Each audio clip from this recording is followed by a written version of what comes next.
That's what I get from this movie. Dude, I don't know. The first time I watched this, I was just kind of sitting there going, all right, this is like visually extremely impressive and really captivating. The story just did not get me. I was just like, okay. I actually walked out of the last like 25, 30 minutes. Okay, Yeah. dude, I saw this movie and okay, I will say I saw the first Dune, the one from 1984 or 85 or something like that. Mhm. Okay.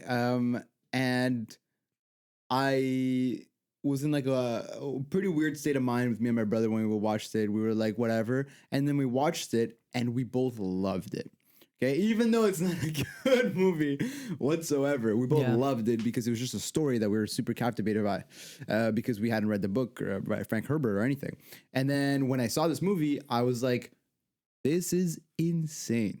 I love the story. I was still a little bit lost, low key, because they did it in such a good way of portraying everything that I didn't understand some of the characters too well.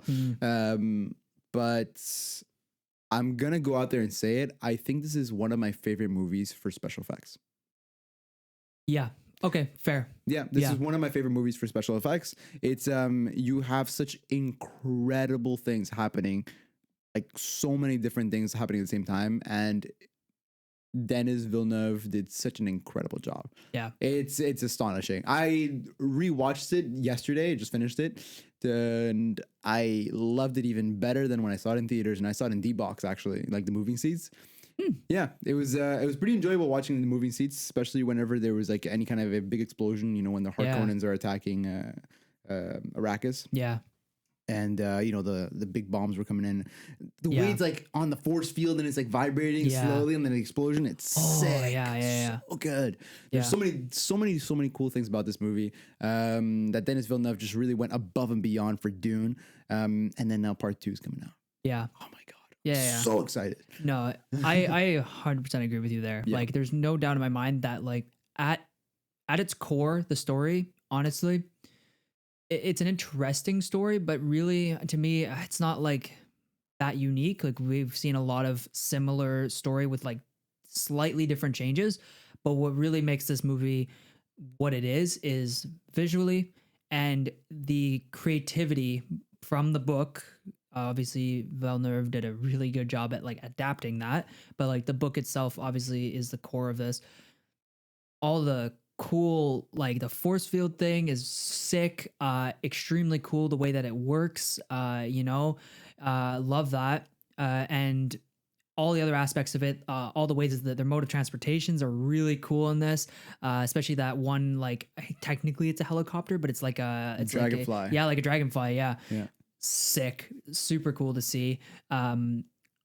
Just overall, like that part, like with all that combined is what I'm saying is what makes this movie so good. But like honestly, the story kind of was like, to me, I wasn't really paying attention to the story because I didn't care that much. Like, I wasn't invested. I really like I do want to see what ends up happening to Paul, but ultimately to me the story is like, okay, cool, there's this like one, it's the biggest currency or to them, and it's like it can give them, what is it, like it's not powers, but it's No, the spice. So basically, the spice. If the Fremen, like, basically ingest the spice because it's like they're breathing it so often and everything, it's around them, and the spice basically allows them to be a bit stronger and connect with the life of Arrakis, like the worms and everything.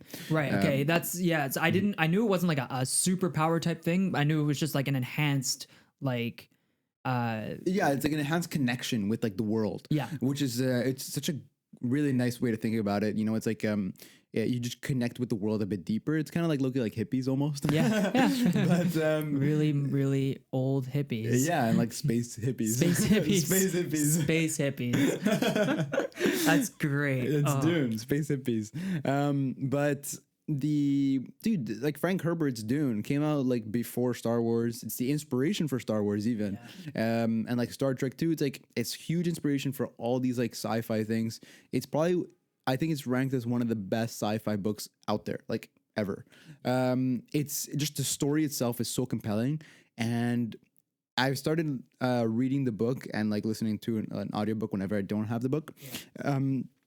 And the ecosystem that Frank Herbert created in this world, Dennis really portrayed that really well as well. Yeah. It's like because Frank Herbert didn't just create this story about Paul Atreides and trying to become the Kwisatz Haderach or whatever how you pronounce it.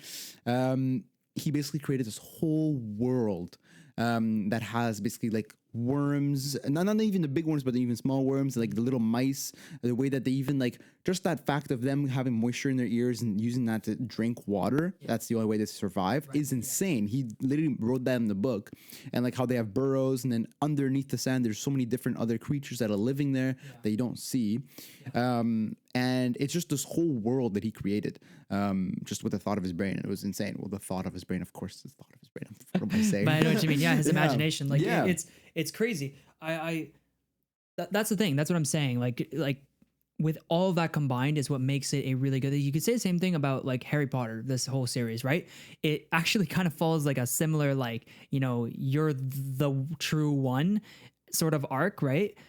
More childish, obviously, it's Harry Potter, but it's a really simple, straightforward story, but with an incredibly imaginative environment and world that's built around it, and that's where your attention is grabbed. Really, honestly, like I said, I wasn't really diving too far into the story. It's what keeps you sort of like grounded in like what's happening. Obviously, if you got to follow the plot, but like my connection with the characters isn't really there necessarily, like one thing like you said, I'm actually mixing up episodes here, but if you go watch our Mission Impossible episode, you talked about how prior to going to see Mission Impossible, you saw the de-aging for Tom Cruise and you're like, oh cool, they use a flashback, and that's what you were expecting in the Mission Impossible series, or in that most recent one. When I saw Zendaya in the trailer for Dune, I was like, sick. She's actually going to be in something that's not Spider-Man. I'm really excited to see what she can do. And then literally not even in it until maybe the last like 30 minutes of the movie. And you're like, what the, like, come on. The thing is though, it's like, she's a huge portion of the last half. Mm-hmm. She's a huge part of it, and so is like Florence Pugh, Austin Butler now is going to be in it too. Yeah, part 2 is going to be huge for her, but I just for like part 1 and then having to wait is kind of like I'm not like a huge fan of her as an actress necessarily, but I she's a rising star and a star in a lot of ways, but I want to see her in things that aren't Spider-Man, and that's the only thing I've seen her, and I haven't watched Euphoria or whatever it's called. She's really good in Euphoria. Okay, yeah, which I really have good. heard. So I haven't watched it. Not my style of show, so I'm not going to watch it. But regardless, this is my opportunity to see her in something that isn't basically a Marvel production, which really, in my opinion, diminishes the accomplishments of a lot of actors. I think we've talked about it previously, how like Robert Downey Jr. is an incredibly talented actor who just doesn't get his chance to show it. Benedict Cumberbatch, again, another incredible actor who doesn't get his chance to show his range in Marvel because Disney's just, so straightforward and ridiculous sometimes. Yeah. So that, but when you get to see them in other movies like Dune, where she was great in the last bit of the movie where she was actually had the opportunity to be in it. But like for the first, 2 hours, you're kind of going, oh crap. Like if you wanted to see her in it, you just like got glimpses and that's it. Obviously for storytelling reasons, it's fine. But that was the one thing in the movie where I was like, damn it, that sucks. I had a lot of people tell me the same thing when I was talking to them about it. Cause everybody got to like clickbait it. Yeah, pretty much. Yeah. Yeah. It's clickbait with Zendaya. And then, but I don't consider this like it's the biggest reason why I give this movie a 4 stars is because it's not a full movie. In my opinion. Yes. It's kind of like saying like Lord of the Rings, it's like Lord of the Rings. You watch all 3, it's like, if you don't watch all 3, you're kind of like lost in the middle. If you watch this whole first one, you're kind of lost in what's happening. I'm excited to see the second part. And then once I see the second part and actually fully understand and watch the whole thing, I'll probably give this movie a bump it up to either 4.5 or a 5. But it's that whole completion of the saga, of the whole book, because like you don't have that full story, you don't have that clear ending, you don't have a middle either. Like the middle doesn't feel like the middle, and the end doesn't feel like the end.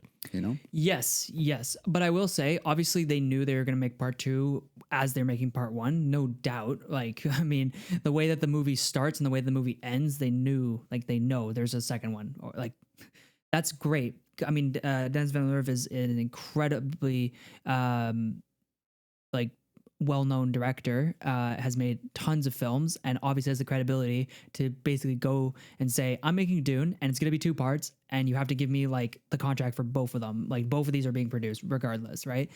That's incredible power and influence. Like, there's not many directors who can say that. Like, literally, we're always going to say the same directors: Nolan, Tarantino, Scorsese, Spielberg.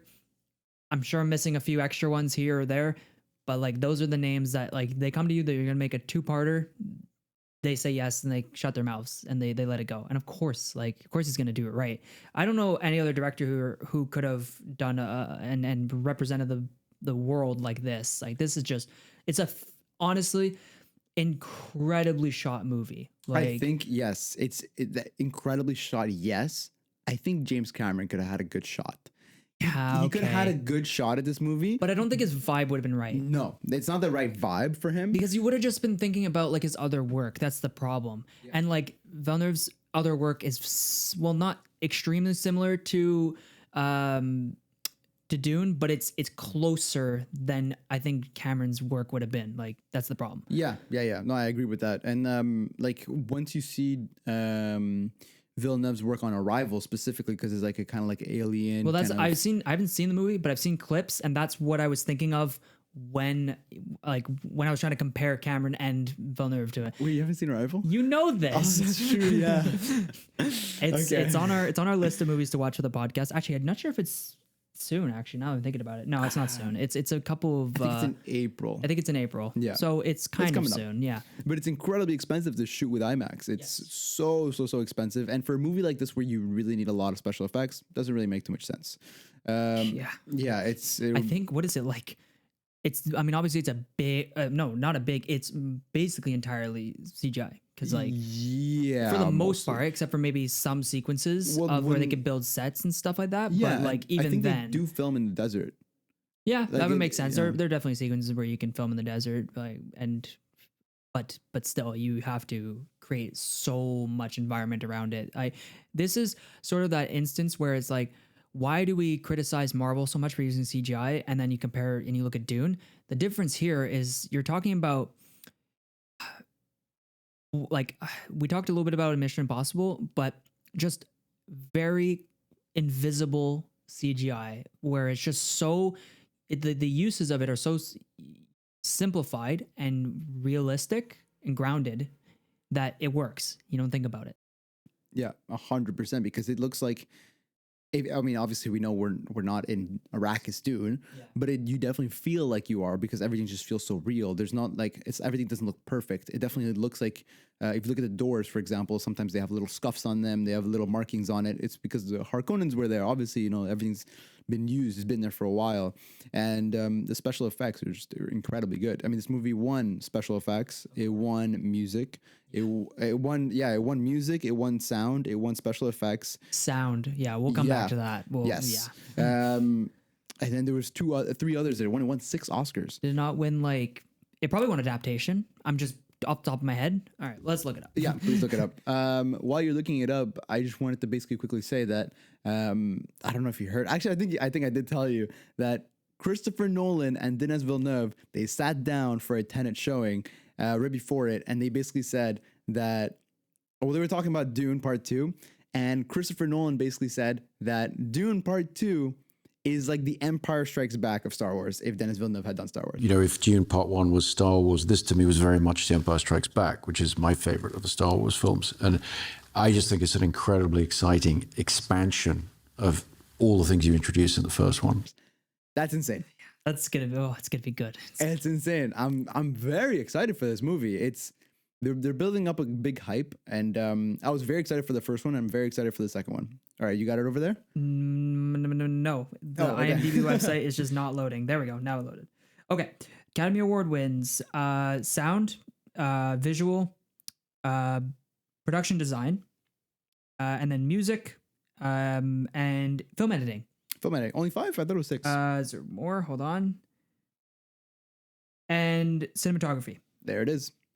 It's Hoyt Van Ham, right? It's Greg Fraser. What? Oh, am I thinking it's Hoyt Van Ham for part 2? I might be. Maybe. Let's look it up. Yeah, look it up, because then now I'll be extremely confused. But like, anyways, I could definitely see. yeah. I could definitely see. Just how great the cinematography is, regardless of like who did it. Yeah. You know what I mean? Like if it was Hoyt, I would have accepted that as the answer because he's just so good. Even if it wasn't, I keep writing the wrong date in for Dune 2. 2024. It got delayed, right? That's why we're in 2024 for this. It was supposed to be supposed to come out earlier. in March. I mean, sorry, October. Oh man, dude, I was really so excited for that October release. And it would have, man. I'm vexed. He's vexed. But you know what? It's probably for the better. Probably gonna get maybe there was a problem with production or something like that. I don't know. No, it was during the strikes. That's why it got delayed. Yeah. Oh, okay. That's 100% why. Okay, yeah. that's why. That makes sense. Yeah. Okay, good on them. Yeah. No, it was a reason. It was the reason why, and it makes sense. Like there's no cinematography. Still Greg Fraser over here. What am I thinking of? What did I just see with Hoyt? I don't know. You watched. I don't know what you've watched. We literally just looked at it this morning. I can't remember what you've watched recently. Can you give me your little iPad? I'm gonna try. Go for it. I am going just to search up his name and see what pops up. Yeah, exactly. But while we're on the subject of like cinematography, it's incredible shots in the entire movie. I don't think there's really one scene where I'm like, that was bad, or even one scene that was like, there are scenes where it's like, that's a really good shot, like that's incredible, but overall, like we'll come back to it. Did you find? Yeah, it was Nope, because I was looking into Nope. Yeah, my bad. He did Nope, really? Yeah, he was the. Seems kind of random for him. I know, but it was film for IMAX, so makes sense. Yeah, he's got a lot of experience on IMAX. Yes. I mean, yeah, that's the whole like.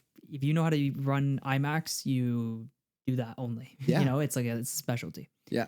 But yeah, no. Back to the shots. Yeah, like I'm gonna throw up on screen right now, just like one after another shots, and honestly they're all just any shot in the movie because like they're just so good. Insane. It's you have these helicopters that are dragonflies flying through the wind. The way they move too, it's so surreal. Okay. It looks just incredible. And okay, we'll come back to the sound in a little bit, but the sound's just amazing, especially when they're vibrating, they're flying. You feel like they're actually there. You also have, the sand basically flying around, the spice in the air. You have so many different things. You have the bombs coming down. I want to just point out a scene about the spice. There's one when they're still inside it's not a tent. It's just the crashed plane or the crashed. It is a tent. It is a tent. Okay. It's a tent, I wasn't too sure because it kind of gets covered with sand, so I wasn't really sure what they were in anymore. So it was the tent. He pulls out the little like glow stick or whatever, right? And he just holds it, and like they're obviously saying it because like they have to like try not to breathe in. Are they okay? Answer me this. Are they trying not to breathe in too much of this spice, or are they like, okay, I'm confused with like the premise of like whether it's harmful or not. So spice is apparently not supposed to be, it's not harmful, but it's like a psychedelic almost. Okay, so you don't want to be like huffing that. Yeah, so you don't want to take too much. It's not even, actually it's not like a psychedelic, I guess, but it's low-key like a drug, right? I mean, you have to remember, if this so-called spice is what allows them to do spatial travel, then there's got to be some really potent stuff in that spice. That's true. Yeah. Right. So that's the reason why it's so expensive, and that's why it's so sought after, is because that spice is the only way that people can travel around. And then we're going to see a lot more into that in the second part, because that's really where they travel, and they show a lot of that in the second part, which they should be showing it. Fingers crossed. But it's the fact that the Fremen, their eyes are blue, is because they inhale a lot of spice. Right. Okay. And that spice is basically, if you are a, oh my God, what is it called? A seeker. Yeah, I think that's what they called the Seekers, or the the Kwisatz Haderach was born from her, which she's part of the Bene Gesserit. Okay, If yeah. you're a part of the Bene Gesserit, then you already have kind of like these powers. You've been trained in the way of the Bene Gesserit. Right. It's like kind of like a cult almost, Mm-hmm. and they have this power to basically influence people around them using the voice. Right. So that's what we see. Yeah. Exactly, we see the voice. They have the ability to basically. I believe it's like foretell the future a little bit and see people's emotions. But there's something about them that is that there is the chosen one that's supposed to be born from a Bene Gesserit. That's why Bene Gesserits are only supposed to be give birth to females, to girls. But if they give birth to a boy, then apparently there's like, oh no, they're supposed to, if they have birth to a boy, apparently it's not supposed to even be born. So that's why she lives like apart, and that's why Paul came out and he's the supposed Kwisatz Haderach, because if the boy comes out, could be a Kwisatz Haderach, the survivor, the chosen one, whatever. That makes yeah. Okay, that explains a lot. Okay. Yeah, and him being like a part of the Bene Gesserit and knowing the way of the Bene Gesserit, smelling the spice, that's what really like fucks him up a little bit, and he starts sweating and seeing the future, and that's really like that's where he's like psychedelic for him, because he might be the chosen one, and he's like trained in the Bene Gesserit ways of seeing the future. That's why it really fucks him up. Okay. Yes. All right. Dude, it's like this movie's so good. This guy knows so much about it. I was researching a lot. Okay. I actually had to look up a bit of like a synopsis of what was happening, because I would honestly, first time I watched it, I was like, no idea what's happening. Like I know for a fact like these are the main elements, but I don't understand like the underlying like issues that are occurring and like why everything's happening necessarily. So like I only understood at the base value of what it was. So I was like, damn, like I'm definitely missing stuff. So I was like, when I watch this again, I'll end up, and it took me a while to watch it again. This is why I always say to people who quickly, like if I were to watch this movie for the first time again, and this is a long time ago that I watched it, my initial reaction would have probably been like a 3-star movie. Maybe, no, probably 3 stars, because honestly, again, the visuals, the cinematography just saves this movie in a lot of ways. And the acting is really good in it. So like all those things combined, and the action sequences, like the way the movie's directed saves it. But if I was looking at the story and the way it was presented, I probably would have given it 3 stars, but watching it again gives me the ability to be like, okay, now I'm connecting the dots. Now it's a 4-star movie. And then I watched it the 3rd time recently for the podcast. Now I'm like, okay, yes, it's definitely a 4-star. Like now I'm understanding what's happening and everything. I still had to look some stuff up to really remind myself, because it's a 2.5-hour movie, or 2 hours and 40 some odd minutes, 45 minutes. There's a lot of information in there. So if you start to kind of like, not pay attention, you might miss little details, because there's not like sequences necessarily of like dialogue, now action. It's like mixed in between. So you're like, oh, okay, like I really do have to pay attention. Yeah, because it's like I said earlier, it's a Frank Herbert's like world building. There's so many characters and key features and like planets and stuff that you're supposed to like know. That kind of just get thrown at you, like the Harkonnens, the Sardaukar, the Emperor, the Atreides, the Arrakis, and the Fremen, and just so many things that are just thrown at you. Yeah. Bene Gesserit, and you're just kind of like, okay, well, what is all of this? And when you're watching it for the first time, you're like, what the fuck is going on? I think it's when you've read the book and you watch it, you're like, this is really well done. It's an incredibly good adaptation from a book. Okay. But yeah, watching it like standalone, very difficult movie to understand. Okay. And so do you think that this is a shortcoming of the movie? And do you think like there's no way anybody goes to part 2 without watching part 1?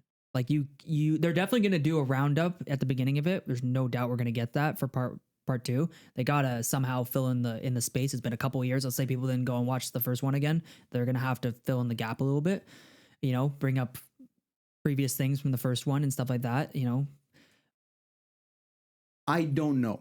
I don't think he will do like kind of like a little mini recap or like something that's happening. You don't think? I don't think so, because he said in an interview that he wants Dune Part 2 to be a standalone film. The new film. What are you comfortable revealing in this environment?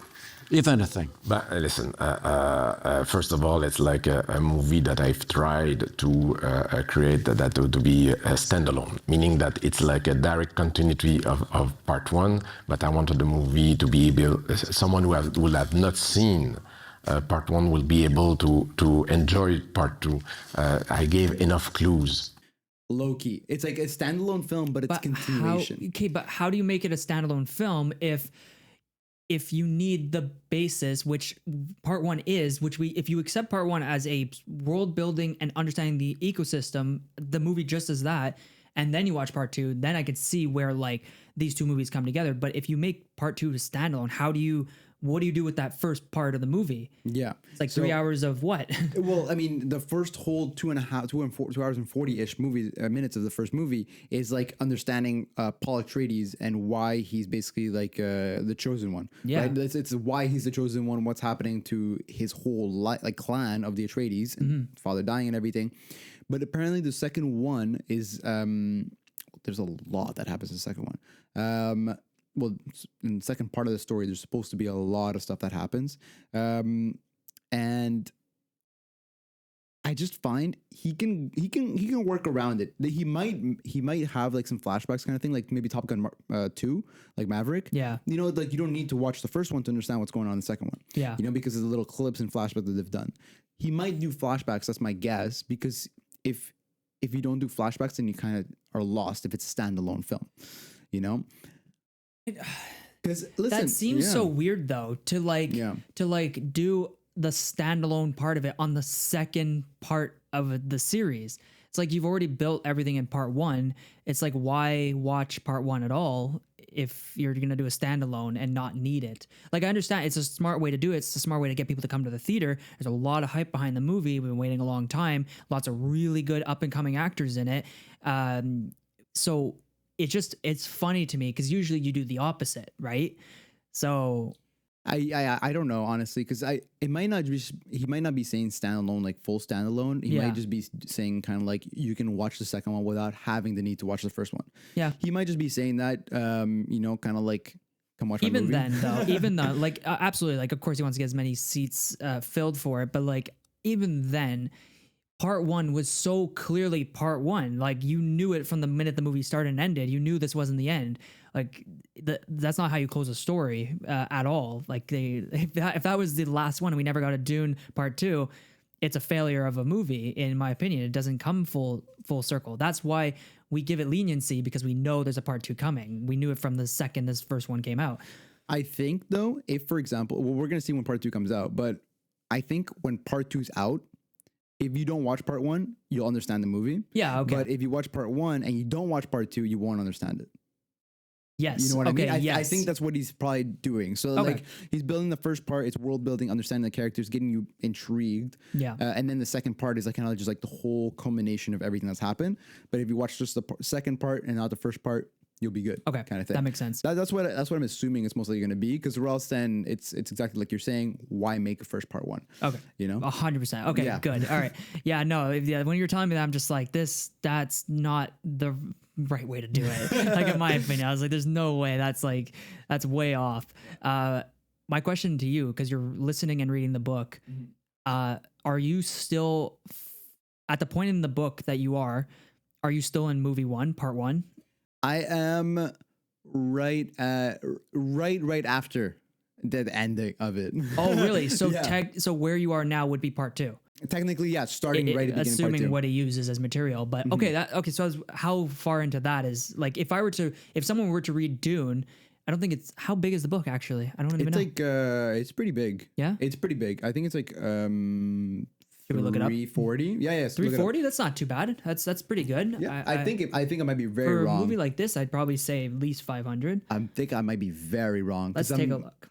I'm like reading it online, so I don't have my full paper book. I do have a paper book, which I should be reading, but I've been reading it online. 548. 500. Yeah, makes a lot more sense. Yeah, that makes a lot more sense. So I don't know. Do you know what page you're at? No. Okay. All right. So that basically, I was going to ask you what page you're at and how much you'd have to read to get part one read. And then my dad bought it. I might read it now. I'm curious to see if I'm always intrigued to like see how much extra there is. Like you said, like Villeneuve did like an amazing job just like creating so much of the world and filling in so much information in like under 3 hours. This easily could have been probably like 3.5 hours. I'm curious. Do we know the runtime of Dune 2? Probably around 3 hours probably, as well. Probably, yeah. So I'm excited to see like what is going to happen. I know for sure there's going to be a lot more action. I mean, that there's no doubt. That's one part that, you know, when it happened, it was amazing. It was the choreography, everything visually that was happening when the like intense action scenes arrived.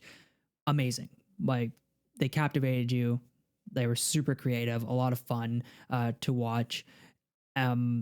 I'm just hoping for a lot more of that in the second one, just because I was really impressed by the way it was done, like compared to a lot of other movies. Yeah, 100%. And the second part is supposed to be the reason why you fall in love with Paul Atreides. You know, it's because he's the main character that you really like. You know, from what I've seen the old movie like 2 times, 3 times, and like I'm reading the book. Paul Atreides is supposed to be the character that you're like, this is the chosen one. I understand he's the chosen one. And throughout this whole movie, though, they throw it at you, and everybody's just kind of saying like, "Oh, that's the chosen one. That's the chosen one." But you're like, "Okay, but what is he doing?" Literally Harry Potter. You know what I'm talking about? Yeah, and he's just like, "What? Why am I the chosen one? Who is the Kwisatz Haderach?" You know, like he's just confused in what his whole role is in this, like in this whole ecosystem. Yeah, and he's not sure that he can do it, and sort of towards the end, he starts to believe that he can.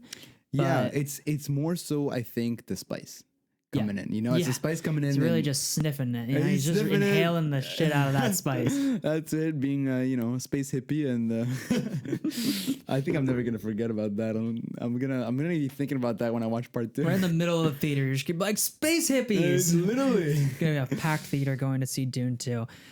Let's talk about sound. Sound. Oh my god. If anybody is like a nerd for technical aspects of home theater experience, there are some really good resources out there that give you like deep detail of like, what movie is like really well a reproduction of like the movie going experience. According to a lot of sources, Dune is probably, if not the greatest from theater to home adaptation that's ever been made. I don't know what the sound mixing was done on it, but I can tell you from watching it at home with the proper DVD, which is over here in our background, it's incredible. Yeah, I can only imagine. I mean, I have the DVD as well, because of time constraints. I watched it like on streaming, but it's incredible, dude. I don't know what they did.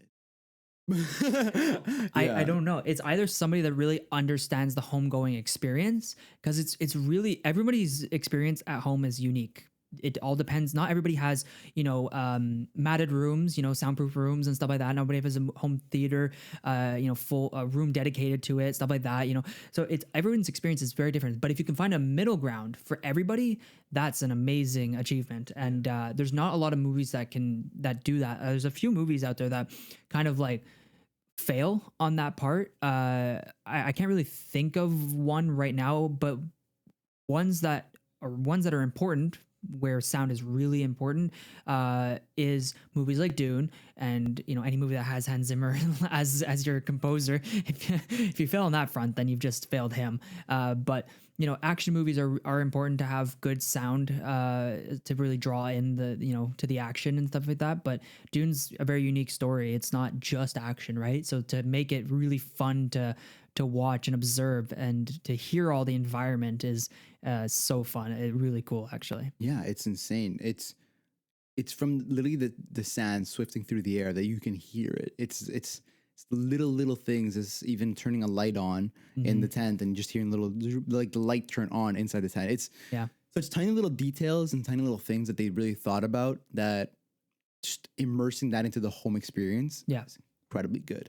I'm not surprised they won the Oscar for it, honestly. No, now I want to see what it was up against. 2022 Oscars it was? 2022 Oscars. I'm really curious to see what it was against. 2022, man, so long ago. It's been a long time since we've been waiting for like Dune Part 2. I mean, even if it were to come out in October of 2023, we're still waiting 2 full years because it came out in October of 2021, I'm pretty sure, or around that, November. Around that, Yeah. yeah. It wasn't that cold, I think, when it came out. I don't remember very much. Maybe March? No. It was. Oh man, it was in theaters for a long time. I remember though, so it might have been really. Might have been. I'm not sure, but dude, Well, that's the Oscar year. what's up? It's the year of the slap. Oh yeah, that's true. I forgot about that. I just looked at Best Actor. I forgot. All right. Oh, there was one scene in this movie that I watched yesterday, and I was like, oh man, I didn't like that. I didn't like that at all. Okay, have you seen Aquaman? Yeah. Okay, have you seen the scene where it's like young Aquaman and he's like, they killed my mom? Oh, Why would yes. they do that? Yeah. You know what I'm talking about? Are you saying they executed her? Because she had me? Okay. Yeah. There was kind of like a scene almost like that in here with Jason Momoa. Oh my god, it's Did so. you see it? Do you know what I'm talking I know about? what you're talking about. I think I'm pretty sure because I thought something similar might have been from Aquaman, but it's something else that he's been in. He's a good actor, but like, man, he needs to like not do these other movies because it's really hard to like picture him in like. Not that Dune's a super serious movie, but it definitely has a lot more respect in the world of film than it does compared to Aquaman or Fast X, which he's like the saving grace of that movie. He's just hilarious the entire time. Yeah. But like his delivery for Yeah. this one line where it's like Paul and his mom Jessica basically they just came out of the tent. They've been out in the desert for a little while, and then Jason Momoa comes by, Duncan, the warrior. He comes to like pick them up on the helicopter things, Yeah. you know, and then he's like, Paul, I'm sorry, your father's dead. My lady. Paul. I'm so sorry. Your father. It's like I was just like, you know the line I'm talking about, eh? Yeah, that's it. I was like, dude, okay, calm. I was like, calm down. That was such a weird way to deliver that line. And then Paul's just kind of like, yeah, I know. Like, what the fuck? Calm down. I know he's dead. I don't know. I did not like that line delivery at all. It literally, the way he said it and the way the camera kind of panned from like one There to was the a one. few instances, speaking of the camera panning, there's a few instances where it's a little awkward. Especially, I don't know if it's Villeneuve's way of doing like back-to-back dialogue the same way we're doing right now, but some of the framing was just ever so slightly off. There's like an instance where Paul confronts his mother after not good with any of the names terminology in the movie, but like the lady there that basically abused him with the box, Bene Gesserit lady, yeah, so she leaves in that giant ass thing, which was really cool, by the way. And he like confronts her or whatever, and the dialogue in that was just, it was good dialogue or whatever, but the camera movement was just ever so slightly, because it's just my like film like brain kicking in, because I've worked in the film industry and I've done a lot of short films and stuff like that, and to me the rule of thumb is like you give leeway to whoever's speaking. So if we use your camera right now, there's a little bit of extra leeway, at least I think I set it up correctly, and then vice versa for myself, there's leeway, and I'm just looking at the cameras now, so it all works. So my issue with that sequence is that there's some leeway for Paul, for Chalamet, but not so much for Rebecca Ferguson, and it's like more direct onto her face. So I'm like, ooh, like it's really just, it's not the worst thing, it's not the end of the world, but to me I was just like, that's not the first time I noticed it in the movie. Just those instances, I don't know, it's just really awkward. Fair enough. Yeah, that's my little critique of the movie. I get it, because I mean, I also found that sequence a little off with the cameras, because you kind of get to see him from afar, from Rebecca's side or Jessica's side, and he's like pretty much fogged up, and you basically don't see him, and then you get like, and then he speaks, and then it goes to her, and then it goes to him again, but now you get a really close up of him, and then Damn, people interrupting the recording. What the hell? It's spam probable. God Shit. Nolan? hello. Oh my It's god, Villeneuve. He's at the front door. yo, let's go watch it. Come talk on the podcast. Oh man, but Yeah, it was like different takes, right? And then all of a sudden it's from her angle from far away of him, and then all of a sudden very close up of his face, and then again back to her, and then again from a far distance. It was a little weird. I agree that whole thing was a little weird. I was thinking about the same thing. Yes. Okay, good. Yeah, I'm not the only one. There's also a few instances where the camera pans and it kind of like, I don't know if it's an effect that's for the movie, but it kind of pans and then it's just a really harsh stop as the pan comes to an end. Just really awkward, and it almost like rubber bands. I don't know. Maybe it's just my experience. I don't know. Maybe it could have just been my my watch. Who knows? I just wanted to look at the cinematography nominees for this movie. But obviously we know Dune won, but Nightmare Alley. Yeah, that doesn't count. The Power of the Dog, The Tragedy of Macbeth, and West Side Story. So I'm now remembering what came out in that year. Yeah, it's not surprising Dune kind of just walked away with everything because like it's not that the other movies weren't bad, they were all right, but it was just it was just kind of surprising who got nominated and everything like that. Actually, now I'm trying to think of something. Hold on. Like what other movies came out in 2021? Yeah, I'm trying to think of other things. Because 2021 was there wasn't incredible movies, but Dune was definitely a standout film out there. It was like hey, I have a huge fan base. I mean, from Tick Tick the Boom books. was good, so Yeah. they call me twice. It must be Nolan. It must be The Nolan freaking spam people, man. or Villeneuve. Villeneuve, man. But Man. yeah, no, I mean, listen, you got a huge fan base from the books, and then Yeah. coming to see it in movies, it's like you got to do it right. What's up? Do you ever watch Drive My Car? It's an international feature film. It's Korean. I think no, Japan. Sorry, my bad. Whoosh. I think I just offended some people. My bad. It's from Japan. It's good.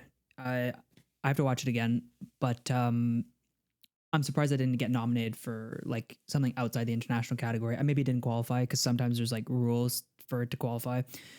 But that was a year that was kind of weak, and yeah, Dune comes with like a huge like fan base, and you have a big task at hand to produce a movie that's like really good. Like, Yeah, it's like you're looking at the Batmans. You're looking at Batman's the first thing that came to my head. You're looking at Batman, like Christopher Nolan, taking on a huge role of portraying an iconic character that people love, right? And Paul Atreides, it's an iconic character. The whole Dune franchise is a whole crazy story that there's over like 6 books, I'm pretty sure. And like the Frank Herbert did like 2 or 3 books himself, and then his son or like his daughter or something like that, Damn. or someone picked up and did more books of like, yeah, it's like they basically like expanded on either the children or the women or like whoa. the whole yeah, it's really, really cool. Damn, now I do want to read this. Yeah. That's a lot of books. And I'm pretty sure between like the whole span of the whole first book or the second book, the whole second book, I think it might be, the time difference is like 2,000 years or something that passes. Yeah, it's insane. I don't That's remember. I don't know crazy. too much about it, like why that time gap or the time skip, excuse me.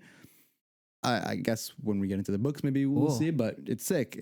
It's a Damn. very, very compelling story. Yeah. A very compelling like sci-fi story, excuse me, with a huge fan base. And Denis Villeneuve, I gotta say, so far, in my opinion, he didn't disappoint. Yeah. You know, he did an amazing job portraying those special effects from the books into the movie. Mhm. And now for the second part, it's the big climax. Yes. It's the big yes. climax coming up, and I'm very excited, especially because we're gonna see the main antagonist here, which is the Austin Butler. He is the main antagonist, Yes. and because he's okay, it's kind of like saying, damn, I don't know, I can't relate to something right now, but it's like he's the polar opposite of Paul Atreides. Yeah. So he's the complete opposite of Paul Atreides, and you know what happens, right? Because it's good, it's good. I am Damn. excited. Yes. I am looking forward to it. I think I briefly mentioned earlier in the episode, just like, or I was talking about how I watched it multiple times and it took me multiple watches to start to appreciate the movie. And it's one of those points I want to drive home, just like, please give a movie more than one shot. You know, like I understand some movies you'll just skip through, you know, just because they're just childish, fun little, you know, one time watches, stuff like that. That's fine. But when a movie like Dune comes along, or like pretty much anything that's considered like a classic or innovative or just considered one of the best, try to give it more than one watch, just because, yes, the first time might not be the best time. There's a lot of factors that go into watching a movie other than, just sitting down and watching it. Like, we all experience a movie differently. My taste and understanding of film has changed immensely since 2021. So, like, watching it again recently, I've now enjoyed it. Like, earlier in the podcast, just a couple of months, early first episodes, I was talking how 2.5-hour movies are way too long. Like, you don't need that much time. I'm starting to think maybe not. I've watched a lot of 2.5-hour, 3-hour movies recently, and I'm like, okay, I'm getting used to the length now. That's one. But I understand the need for that time to really build a good story. Of course, it's not for everybody. Sometimes you fail with that much time. There's no doubt. Like Once Upon a Time in Hollywood is way too long of a movie for what it gave us. But I'm just saying, we all change. Please give these movies another shot. And watch it once, watch it twice, give it some time. But that's all. That's what I wanted to say. Yeah, 100%. Especially when you have a part 2 coming out. Watch it the first time. Yeah. For the part 2. It's always nice. Yeah. It'd be March already. I know. We record so far in advance. I know everybody watching this right now. It is the end of the month. It is it comes out on the release day. Actually, the 29th is technically the release Friday. The 1st of March is the release day of the movie, but the 29th is technically the day that it should be available to most people. Yep. So go watch it. Watch this first, then go watch it, obviously. For us right now, we record in advance, so we're yikes. So we're literally 20 days. We're the 9th of February right now. So we're 20 days with the wait to watch this movie. I'm upset. That's unfortunate. I guess I'll just have to read the books in the meantime to fill in the gap. Yeah. I think I could finish 500 pages in 20 days. No, I can't. I have too many. I have to read articles for class. So hey, listen, the audiobook's 21 hours, so not that bad. Yeah, that's true. It's doable. It's doable. No watching movies, just listening to the audiobook. There you go. Yeah. That's it. Now I'm going to watch movies. Sorry. Priorities. All right. Do you want to say anything else? Fear is the mind killer. Fear is the mind killer. That is, I guess, my little closing thing. Fear is the mind killer. But no, honestly, movies like this that are that have been formatted or shot or filmed for IMAX, they're doing it with love. IMAX is such an incredibly big company for movies to basically get the best quality image out there for you. So these kind of movies, if you want to watch them, my recommendation, well, I'm sure your recommendation too, watch them in IMAX, or if you can. It usually always helps even to get the perspective of the director a lot better and to get a real big feel for the movie. So I guess that's maybe my final thing for it. So if you are going to take a look at Dune Part 2, maybe take a look at IMAX as well, or maybe any screen with X on it. So like Screen X or whatever, or AVX. There's a bunch of those out there. But yeah, enjoy.